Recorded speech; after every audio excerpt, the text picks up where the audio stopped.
En nombre del Padre, del Hijo y del Espíritu Santo. Amén. Todo en María y por María. Queridos hijos, un Jueves Santo más en este convulsionado siglo XXI que nos ha tocado vivir, lleno de dificultades y complicaciones por un lado, pero también entusiasmante y con un enorme llamado a la heroicidad por el otro. Los dos aspectos. En épocas tan graves y convulsionadas que se muestran en consumaciones seculi, como dice la Sagrada Escritura, en la consumación del siglo, que se muestran finales, como tiempos finales, tal vez los finales de la historia y el cumplimiento de las profecías. En épocas así, estamos con mayor razón llamados a ser héroes de Dios, nuestro Señor Jesucristo y de su santa religión católica, llamados a la santidad, llamados tal vez al martirio, no sé. Es un honor en esta época y en este trance y estado de la historia y de la humanidad, el ser invitados a combatir, el ser invitados a formar parte del ejército de Dios, nuestro Señor Jesucristo, de su catolicismo, invitados a ser el miles Christi, el militar de Cristo, el soldado de Cristo, invitados por pura gracia de Dios para ser contados en el número de sus hijos fieles, invitados otra vez por pura gracia de Dios para poder mantenerse como católicos en un mundo así y luchar para que Él reine, para que Cristo reine. Y Él reinará con su manifestación, con su parucía, como dice la Escritura también, per adventum ipsius et regnum eius. El Jueves Santo es el día en que Dios, nuestro Señor Jesucristo, instituyó el santo sacrificio de la misa, el obispado católico, el sacerdocio católico. Estos últimos, ambos, sin dudas, en íntima relación con el sacrificio de la misa, porque el sacerdote es para el sacrificio de la misa, sacerdos propter missam, el sacerdote es para la misa, a causa de la misa, que es su oficio más esencial. El sacerdote es para ofrecer la Santa Misa, sacrificio de la cruz, renovado incruentamente, sacrificio propiciatorio y expiatorio. Queríamos por eso hablar de las vocaciones sacerdotales, de los candidatos a conformar el ejército de Dios, nuestro Señor Jesucristo. Hombres de verdad, dispuestos, si Dios los elige, a estar en la primera línea de batalla, donde están o donde se reciben todas las balas, y para conformar los mandos del pueblo fiel, el cual desea mantenerse católico y el cual necesita ser mandado, el cual necesita ser guiado. Primer punto obligado en un tema así, la vocación es algo de Dios, sin duda. La vocación es algo de Dios, es una elección de Dios. El ser humano no se puede autoinventar la vocación. La pura palabra lo indica. Vocación significa llamado, y es un llamado de Dios y es otra vez un honor, hay que entender eso, los jóvenes. Un honor para conformar sus tropas, para ser sacerdote. Al ser humano solo le toca tratar de saber si tal vez Dios lo ha elegido, si tal vez Dios lo ha escogido. Pero el acto es de Él. La elección o llamado es de Dios, es un acto de Dios. Pero también el punto es cómo saber. Y si uno lo sabe, o lo vislumbra, mejor dicho, tener la generosidad de entregarse. Porque la lucha es, sin ninguna duda, y perdón por la expresión, bien mucha. La lucha es mucha, realmente mucha. Y este es un ejército sin hombres.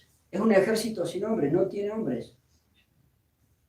hay que considerar, este es un ejército sin hombres, casi no hay vocaciones. Hay poca generosidad de los hombres, Dios sigue llamando, pero este es un ejército sin hombres. Ese es el primer punto obligado, la vocación es algo de Dios. El segundo punto, las épocas que nos tocan vivir. Uno puede preguntar, ¿vale la pena ser sacerdote en estas épocas? Más que nunca vale la pena. Más que nunca vale la pena hacerlo. Nunca han sido épocas así, tan heroicas. Nunca han sido tan entusiasmantes las épocas para poder luchar. Para poder luchar.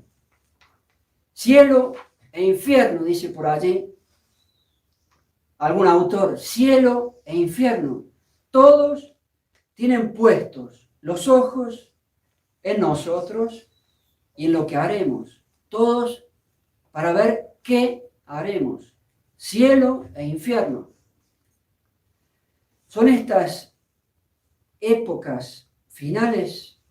Colombia está mal. Argentina está peor. El mundo está mal. Que Dios no importa. Que Dios no importa. El mundo es laico y laicista. Que la guerra en Ucrania, que Rusia y que China, la izquierda y el oriente. Que Estados Unidos y que Europa, la falsa derecha y el falso occidente. Que el COVID y no COVID.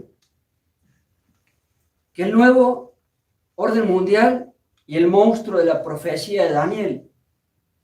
Que toda familia está destruida o semi-destruida. Que el matrimonio destruido. Que la anticoncepción y la planificación contra el ideal católico de la familia bien numerosa. Que la educación de los hijos pésima. Así estamos y así somos. La educación de los hijos pésima está. Que por supuesto de católica no tiene nada la educación que se está dando a los hijos. Y ustedes también caen en eso. Que el aborto y la homosexualidad, ni hablemos. Que las elecciones, que el izquierdismo y el comunismo, que la falsa derecha, otra vez, y que el futuro de la patria, que las mentiras de la democracia moderna, la cual es anticatólica y antidios. Todo eso muestra, en el ámbito civil, una realidad grave y compleja. La sociedad civil está muy mal, pero eso es nada. Eso es nada, como me están escuchando.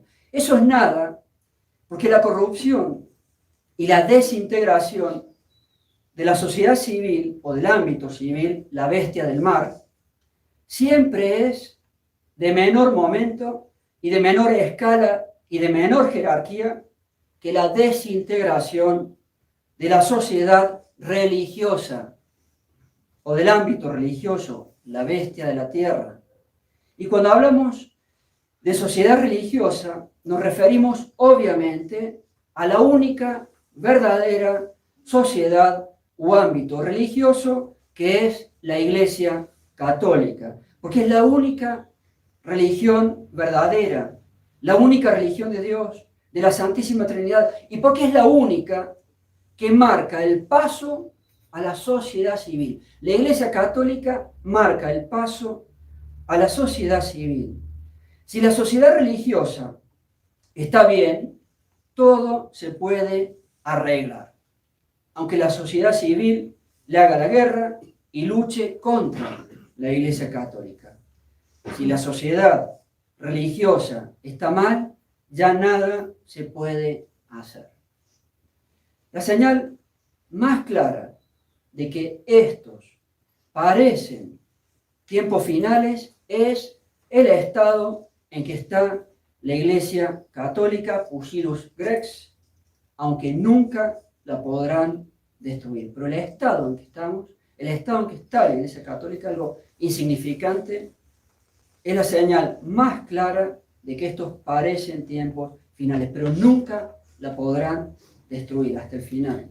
La señal más clara de que estos parecen tiempos finales es la falsificación de nuestra Santa Iglesia Católica a través y desde el Concilio Vaticano II, el cual concilio creó otra religión que no es la Iglesia Católica, engañando a millones y millones de almas y católicos de buena fe, de buena voluntad en el mundo entero. Almas buenas, engañadas con la falsa religión moderna, las cuales o los cuales, deseando y queriendo ser católicos, tomaron o cogieron algo que no es católico. Algo que los mismos cerebros, entre comillas, o fautores de la falsificación llaman o pueden llamar religión moderna, religión conciliar, religión del Concilio Vaticano II, religión de la humanidad, religión de la ONU y de la UNESCO, por supuesto, religión del hombre, religión de Francisco y de Benedicto, religión del anticristo y del falso profeta, pero no es la Iglesia Católica. Insistimos, la señal más clara de que estas parecen épocas finales apocalípticas es el estado en que ha quedado reducida la Iglesia Católica, reducida a un Pusillus Grex, a un pequeño rebaño, reducida a pequeños grupos insignificantes un poco por todo el mundo, grupos de católicos separados y diseminados en distintos lugares del planeta, dispersos en distintos puntos del planeta, católicos que desean, con la gracia de Dios, poder mantener la única fe, la una fides, la fe católica. Y de allí poder obrar, quiera Dios, en coherencia, tener con su gracia las obras de la fe, que es la caridad. Agreguemos a este panorama los sacerdotes modernos y su problema de invalidez, los obispos modernos y su problema de invalidez, todas cosas que estaban ya indicadas en las profecías, por ejemplo en San Mateo. En San Mateo, en su capítulo del discurso escatológico de nuestro Señor, dice: Surgent enim pseudo Christi e pseudo profete, ecce predixi vobis, que significa surgirán falsos cristos, esa es la palabra interesante, falsos cristos y falsos profetas. He aquí que yo os lo he profetizado, he aquí que yo os lo he dicho de antemano, yo os lo he dicho de antemano. Dice Dios, nuestro Señor Jesucristo, que se levantarán falsos cristos, en latín pseudo Christi. El sacerdote es un otro Cristo, alter Christus, es una de las formas más clásicas de decir al sacerdote, otro Cristo. Y si Cristo dice que se van a levantar falsos cristos, parece allí una alusión a que habrá o se levantarán falsos sacerdotes. Alusión tal vez a los problemas de invalidez del rito moderno para sacerdotes modernos y para obispos modernos. Habrá pseudo Christi, falsos cristos. Parece allí haber una indicación. Respondamos de nuevo a la pregunta inicial. ¿Vale la pena ser sacerdote en estas épocas? Si las cosas son así, y lo son, ¿cómo, al revés entonces, cómo no va a ser entusiasmante ser sacerdote, estar llamado a luchar ante semejante realidad y a luchar en la primera línea de batalla, porque así nos toca a los sacerdotes? Estamos en la primera línea de batalla. Ante una realidad así, ¿cómo no va a intentar ver un joven, si uno tal vez esté elegido, la vocación, elegido para luchar como sacerdote en este apocalipsis, y en la primera línea, como decíamos recién, donde están todas las balas, donde están todas las balas, en lo más duro del combate, porque sin duda allí nos toca. Un joven tendría que sentir enorme entusiasmo ante la sola posibilidad de tal vez haber sido elegido para luchar en un mundo así, en las circunstancias de la humanidad que nos toca vivir. ¿Cómo no va a ser entusiasmante ser soldado, ser para Dios, ser sacerdote, luchar para ser, si ustedes quieren, para ser de los pocos, una expresión graciosa pero real si quieren, para ser de los pocos locos de remate que todavía quieren luchar por Cristo, por su reino, amarlo, como sus oficiales, como sus militares, como milites Christi, soldados de Cristo. Hay un llamado a ser héroes y mártires y santos. Cielo e infierno, cielo e infierno. Aquí se juega todo. Una vez más, ¿vale la pena ser sacerdote en estas épocas? Claro que vale la pena. Más que nunca vale la pena.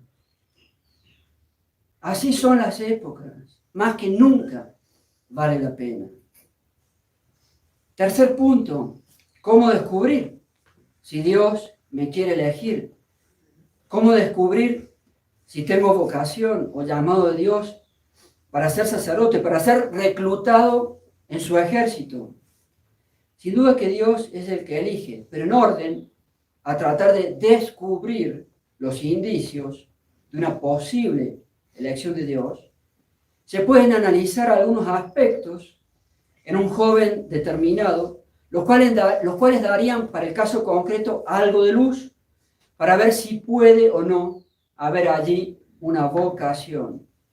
Si un joven tiene las cualidades necesarias, idoneidad canónica, y tiene inclinación hacia las cosas de Dios, y quiere entregarse a Dios para luchar por Él y por su catolicismo, por la gloria de Dios y la salvación de las almas, eso es tener rectitud de intención.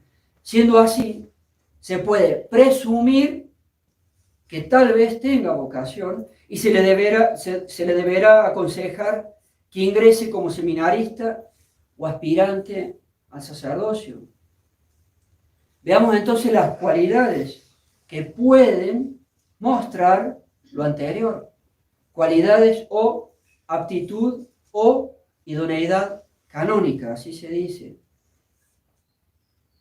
Las cualidades, primero, de dicho joven ante Dios y ante su catolicismo.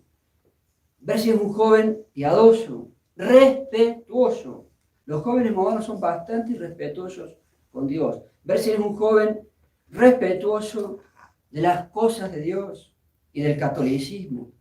Si es un joven de oración, si asiste a la Santa Misa con frecuencia, mejor diariamente. Si tiene inclinación a rezar, por ejemplo, el Santo Rosario, cada día. El Rosario y la Santa Misa son los dos grandes puntos. Ver si tal vez tiene algún tipo de gusto o inclinación hacia la vida consagrada. Si tiene disposición interior de entregarse al arduo, intenso, extenuante e inabarcable, porque es inabarcable, no se lo pueden creer, inabarcable trabajo del apostolado. Todo está por hacer, todas las almas están deseosas, sedientas, y no hay obreros. Es algo arduo, intenso, extenuante e inabarcable. El trabajo del apostolado, ser misionero, los viajes, etcétera, etcétera, para la salvación de las almas. Pero cuidado, como siempre se enseña, no se puede descuidar la oración, que es también el riesgo a veces de ese exceso de trabajo. No se puede descuidar la oración, porque la oración es el alma de todo apostolado. Otro punto, en cuanto a Dios, la verdadera doctrina católica, la verdadera doctrina católica frente a la crisis y a la falsa iglesia moderna del Concilio Vaticano II. Para nuestras épocas, este punto es clave, Y si no, no se entiende nada y no se puede luchar bien. Es clave entender esto. E incluso tal vez podemos decir, no se puede perseverar en la vocación ni en el sacerdocio si no se tiene una clara comprensión de en qué estamos los católicos. ¿En qué estado estamos los católicos? La falsa misa moderna, falso sacerdocio moderno, falsos sacramentos modernos, falsa confirmación moderna, falsa extrema-unción moderna y todos los problemas de invalidez e ilicitud que llevan estas cosas, los falsos papas modernos y sus errores y jerarquías, que Francisco, que Benedicto, que Juan Pablo II, que Pablo VI, que Juan XXIII. Si no se tienen en claro estas cosas y bien en claro todos estos problemas contra el dogma y contra la doctrina católica por esta falsa religión moderna del Concilio Vaticano II, si no se tiene bien en claro esto, no se puede luchar bien. No se puede luchar bien. Y tarde o temprano se claudicará. Tarde o temprano se claudicará si no se entiende en qué estamos los católicos. Como ha ocurrido, tarde o temprano claudicará como ha ocurrido con tantas comunidades o congregaciones religiosas y con tantos sacerdotes. En el estado en que estamos hoy es un punto clave. Y si no, me perdonan la expresión, estoy en las nubes y no entiendo nada. ¿Y cómo voy a ser sacerdote así? Otro punto, las cualidades morales del joven. Sin duda que no hay que ser un santo para tener vocación, pero sí es necesario e imperioso el querer la santidad, el desear la santidad, a través de la santificación personal. En un candidato al sacerdocio debe estar este deseo. Veamos, por ejemplo, dos virtudes. Muchas más se podrían decir. En el seminarista, y más aún en el sacerdote, debe brillar, sin duda, la virtud de la pureza, de la castidad, del celibato. Pero obviamente que un sacerdote, un seminarista, nada deben tener contra la familia ni contra el matrimonio. Deben saber y pensar bien de ambas cosas. Su actitud ha de ser la de alguien que renuncia a algo hermoso, formar una familia, por algo que es superior y más hermoso. La unión íntima con Dios a través del sacerdocio y del voto de castidad. En este tema, atención. El seminarista, y me disculpan la expresión, tiene que ser bien normal. Y por ello no puede pensar mal de la familia.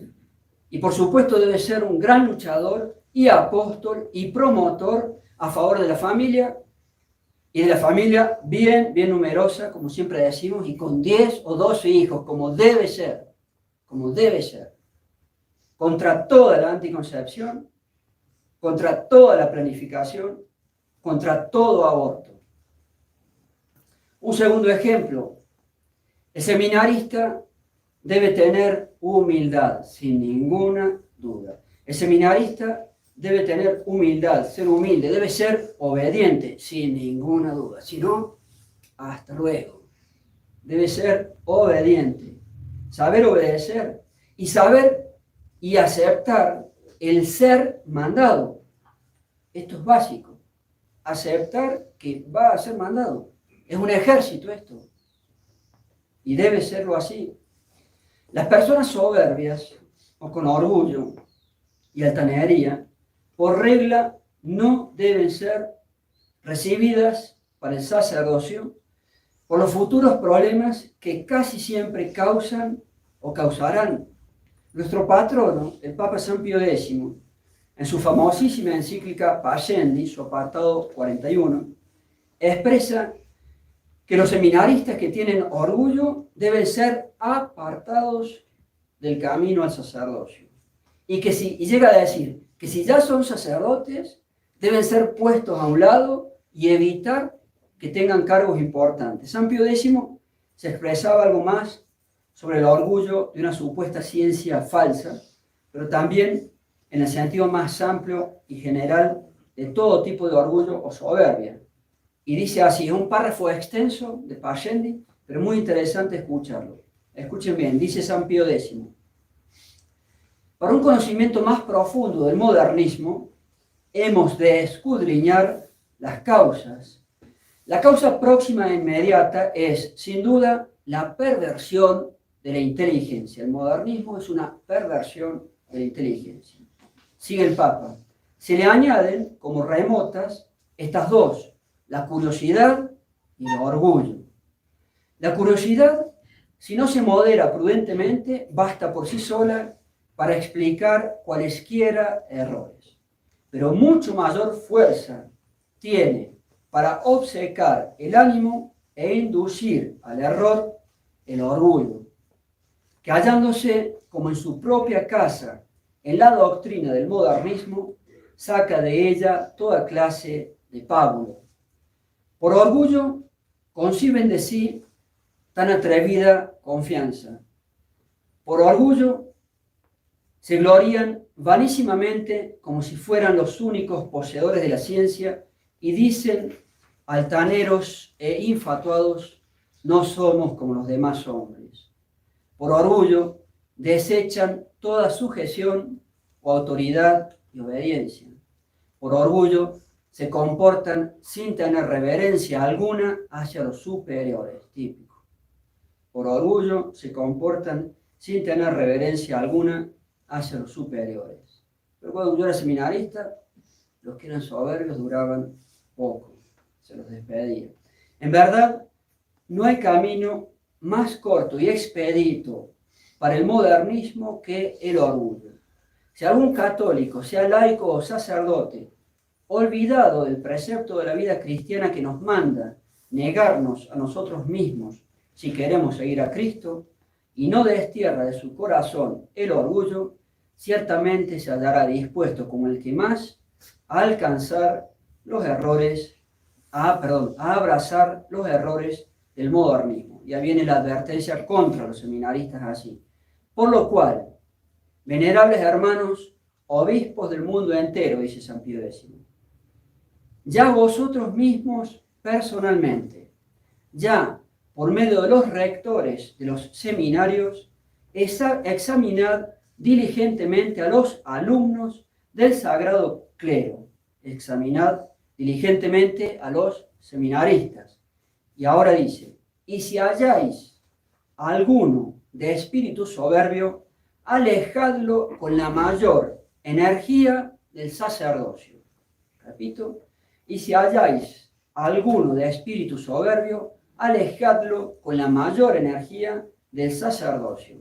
Ojalá se hubiese hecho esto siempre con la vigilancia y constancia que era menester. Fuertes palabras del Papa San Pío X, sean totalmente alejados del seminario los orgullosos.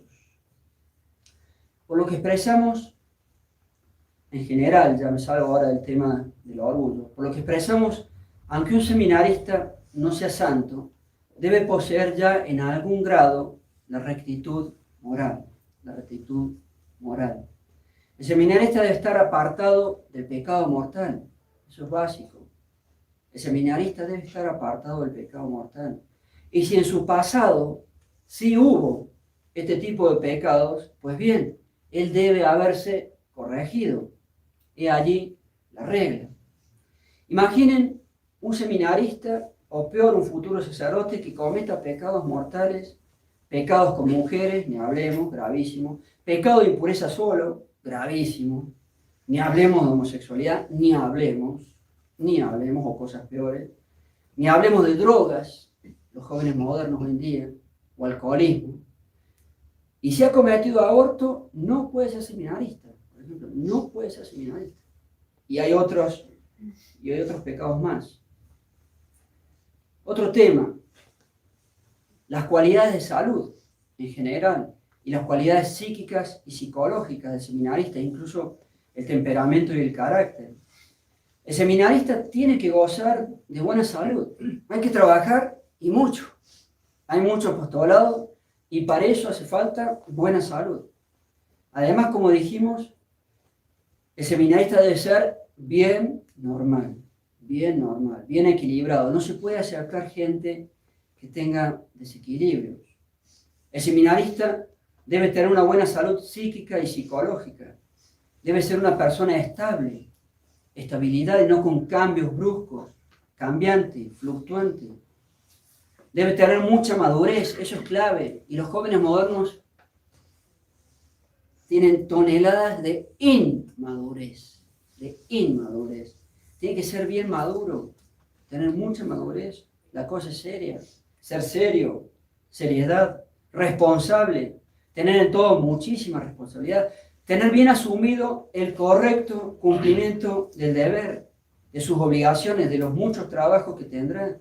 Nada de dejadez, de irresponsabilidad, de pereza. Otro punto, las cualidades intelectuales del seminarista. Sin duda que él tiene que ser capaz de estudiar. El sacerdote tiene que estudiar mucho y toda la vida, además. Nunca termina de estudiar el sacerdote. La virtud de la estudiosidad es una virtud. Se estudia en los libros de teología. La virtud de la estudiosidad, bien ausente en el mundo de hoy, bien ausente. Los jóvenes no cumplen en nada en general en sus estudios. La virtud de estudiosidad deberá siempre acompañar al sacerdote. El sacerdote va a seguir estudiando después de su ordenación durante toda su vida. Siempre surgirán temas complejos que tienen que ser estudiados, o profundizar en distintos objetos, o repasar lo que uno ya ha estudiado. Y así va a ser toda su vida, toda su vida. En este punto entra el desastre, sin duda, el desastre de la educación actual. Esta situación quita a muchísimos jóvenes el hábitus, se dice, el hábitus o capacidad de estudio, imposibilitándolos para las tareas intelectuales, lo cual los hace inhábiles, los hace incapaces, les quita idoneidad canónica. Y por decirlo así, esa situación tan mala con los estudios destruye una vocación, Digo por decirlo así porque Dios es Dios, pero en principio viéndolo con ojos humanos, destruye una vocación por falta de aptitud para estudiar. Y los jóvenes están un poco así. En el mundo moderno se destruyó la educación en todos los niveles, primaria, secundaria, universidad. Se destruyó y desapareció de los colegios del estudio latín. ¡Qué casualidad! La masonería no debe ser inocente en eso. El latín, sin duda que tiene mucha relación con la Iglesia Católica. En ningún colegio casi, se sigue enseñando latín. Se destruyó el saber bien el propio idioma. Caramba, ¿cómo puede ser que dañemos así nuestro idioma? Atención, después del latín, el castellano o español es la lengua más hermosa. Sí, todos dirán lo mismo con su propia lengua, no importa. Después del latín, el español o castellano es la lengua más hermosa. Entonces no puede ser, no se puede admitir la situación con nuestro idioma y no se puede aceptar a alguien, obviamente, que no sepa leer ni escribir. ¿Se imaginan al sacerdote sin escribir, escribiendo incorrectamente, que no sepa redactar, con error de ortografía? En realidad eso vale para todas las profesiones y es un desastre, es vergonzoso. ¿Cómo ver un abogado que escriba mal, con errores? Por todos lados, vergonzoso. Un médico así, vergonzoso. Un ingeniero así, vergonzoso. O peor, y disculpen, pero yo lo he visto, o peor, una profesora o un profesor así, pero si ellos son los que tienen que enseñar a otros a leer y a escribir. Ese es el estado de la educación actual. Y así también se destruyen las vocaciones. Y los padres de familia en general no exigen casi nada o muy poco en los estudios. De cualquier manera, esos problemas con nuestra lengua pueden ser subsanables, salvo casos muy graves. Terminamos. Conclusión. Volvemos a la pregunta inicial. ¿Vale la pena ser sacerdote en estas épocas? Más que nunca vale la pena. ¿Cómo no va a valer la pena el deseo de ser héroes de Dios, nuestro Señor Jesucristo? Héroes en estas épocas finales. ¿Cómo no tener un impulso a ser así para Dios? A ser héroe de Dios, si Él me llama, en este apocalipsis además, en este apocalipsis. Es un desastre lo que vivimos. ¿Cómo no tener un impulso a la heroicidad en estas épocas, en este caos y debacle en que vivimos, para luchar por Él, para luchar por Dios y por su catolicismo? La situación en que hemos quedado los católicos con el Concilio Vaticano II y esta falsa religión moderna, ¿cómo eso no va a ser un motivo para querer impulsarse a luchar? Al revés, toda esa situación tiene que ser más estímulo a la lucha. Cuando uno, me disculpan el ejemplo, cuando uno quiso ofrecerse como posible soldado, nunca lo sabe hasta que es ordenado, dicho sea de paso, aún el seminario es una prueba, sin ninguna duda, sin ninguna duda. Son los años que uno pasa en el seminario y sigue de prueba, sin ninguna duda. Pero cuando uno quiso ofrecerse como posible soldado, hasta que uno no llega a la ordenación, uno sacerdotal, uno no lo sabe,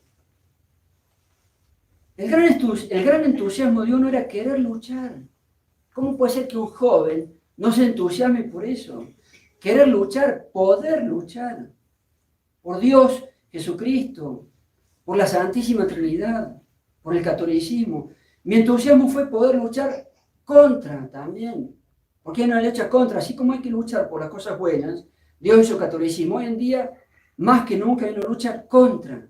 Y esa lucha contra es contra el Vaticano II. ¿Cómo no va a ser un entusiasmo más para un joven? ¿Por qué tan aplastados? Sin ideales de nada. La situación en que estamos los católicos, poder luchar contra el Vaticano II, contra la falsa iglesia moderna, contra la misa moderna, contra el sacerdocio moderno, los problemas de invalidez, los otros sacramentos, contra el ecumenismo, contra las reuniones de Asís, contra la mezcla de las religiones en la religión mundial en vez de la conversión al catolicismo. ¿Cómo no esos problemas no va a ser otro entusiasmo más para luchar? ¿Cómo todo ello no va a ser un impulso y decir, me ofrezco, si Dios me acepta, me ofrezco para ser uno más, para luchar, para poner mi grano de arena también?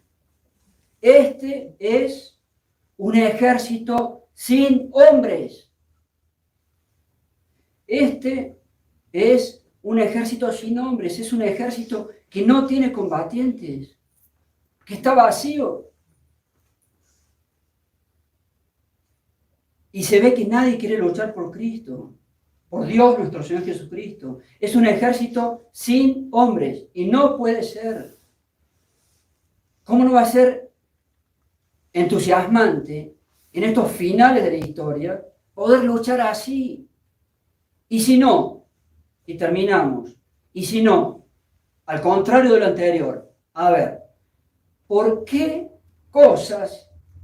tipo de cosas yo cambio lo anterior? ¿Por qué tipo de cosas yo cambio la batalla? A ver, jóvenes modernos, ¿por qué tipo de cosas yo cambio la batalla? Preguntamos, ¿por estar tirado en una cama sin hacer nada? ¿Es eso vida? O peor, Dios no lo permita, con vicios, en sentido amplio de la palabra. Por estar como un bobo, todo el día en el internet, por eso cambio la palabra, por eso cambio la batalla. O peor, con cosas impuras como dice Monseñor, en el infernet, no en internet. Peor, Pero supongamos que solamente sea pérdida de tiempo. Por eso yo cambio la batalla. Por estar como un bobo tirado en una cama. ¿O por qué más? Por el WhatsApp todo el día o en las redes. Por eso cambio la batalla. Por esa ridiculez. Y me disculpan, por esa estupidez. Por eso cambio la batalla. No batallo por la PlayStation, por favor. Por favor. ¿Qué tipo de joven eres? Que cambias la batalla por la PlayStation. Por favor, por estar todos los días como un, y me perdonan, bobazo con los jueguitos electrónicos. Por eso cambia la batalla. Por estar con los jueguitos electrónicos. O de internet. Pero padre, es que yo juego en línea. Ah, bueno, grandioso. Si es en línea no importa, autorizado. Por esa estupidez cambia la batalla.